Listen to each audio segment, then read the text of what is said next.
โอ้ปลาตองตัวนี้3 โลผู้บ่ปลาคักปลาหยังพุ่นน่ะนี่กับปลาตองตัวบักใหญ่บัดนี้ซองพื้นนี่ใกล้ๆเดียวปลาตองโอ้จนได้กอดไว้ ตัวน่ะว่าง2 โลพุ่นแล้วตัวน่ะอุ้มไว้พร้อมกันเลยถึกพร้อมเดียวเลยอันน่ะตัวนั้นก็เข้าแล้วฮะเข้าแล้วหันตัวนะฮะบอลโอ้ตัวน่ะปลาตองบอนแล้วเข้าแล้วตัวนั้นก็ได้โอ้ยว่าสิขึ้นไปพัดอันนั้นเอาท่านอยู่บ่ล่ะเมื่อกี้นี่เอาจับเยอะจับคนสิไงล่ะไปแล้วจะไปจังไหนบ้างกรรมการมาซอยแน่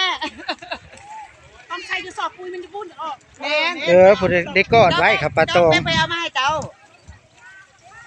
นี่กระสอบปุ๋ยก่อนโตนะใช้กระสอบปุ๋ยเจ้าอยู่ใส่รถไปเอาให้เราเนี่ยใช่นี่เดินอยู่นี่นะเขียวนี่บ่เอาหยังเอาปลาเอากระสอบมั้ยเดี๋ยวได้กระสอบมั้ย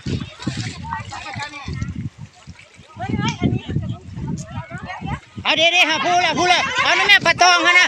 เอานะแม่คุบเอานะแม่ฮะตองพ่อบ่ให้นึกว่าอันนั้นสะดอกมัดไว้เนาะนึกว่าปลามันปูขึ้นมานึกว่ามันรุดสะดอกสะดายถ้าห้องไว้อยู่เราห้อยไว้นึกว่าบ่ได้ห้อยไว้สะดอกห้อยไว้จังไหนอ่ะเรามัดปากมันขี้มันไว้นึกว่าตัวที่มันขึ้นมาจากตัวนั้นสะดอกโอ้โหนัดเข้ากระสอบ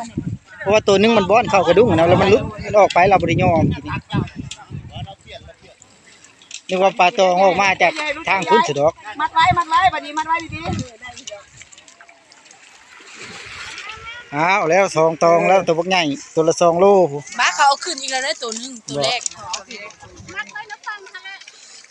ใช่ล่ะต้องมา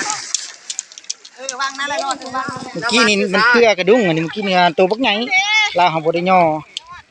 แบบนี้คืออยู่เนาะมันเกี่ยวปากมันเลอะมันมีจังหวะน้อยโอ้มันได้อยู่บ่ล่ะแม่เอ้ยถุงน้อยนี่บ่มันปาก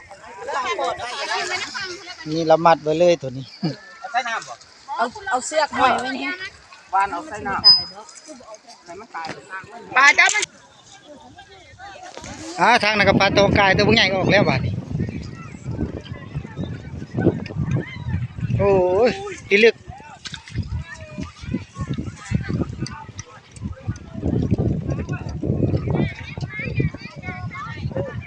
ปลาโดลูกแห่บ่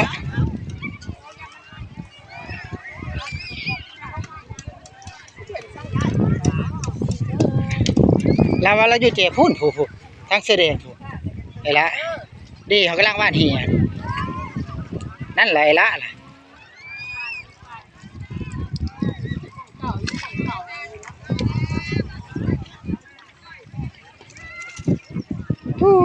ที่ลึกแต่สะออนขนาดปลาตอง2 ตัวเมื่อกี้นี่ถึกนำกันอยู่ใกล้ๆกันเลยได้ปลาข้าวเหรอ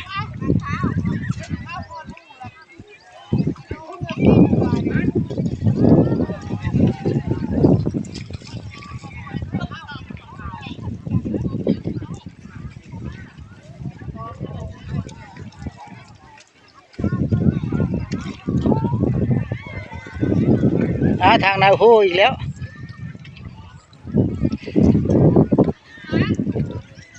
โอ้กระดุงด่างนะโดดแล้วตัวนี้กระดุงด่างนะพี่ลึกเป็นโลนะเล่นข่าวเพื่อเลย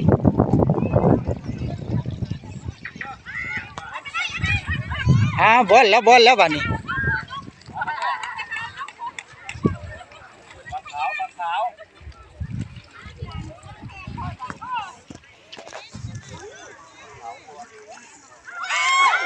โอ้ยโดดเดี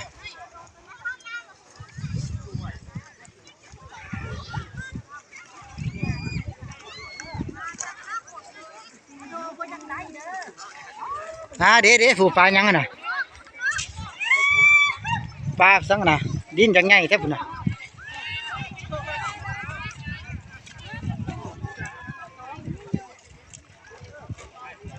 อ้กำลังตักตัวบักใหญ่โอ้ยายน่ะกับพุดอ่ะปลายังปลาขาวบ่หรือปลาตองพุดเอา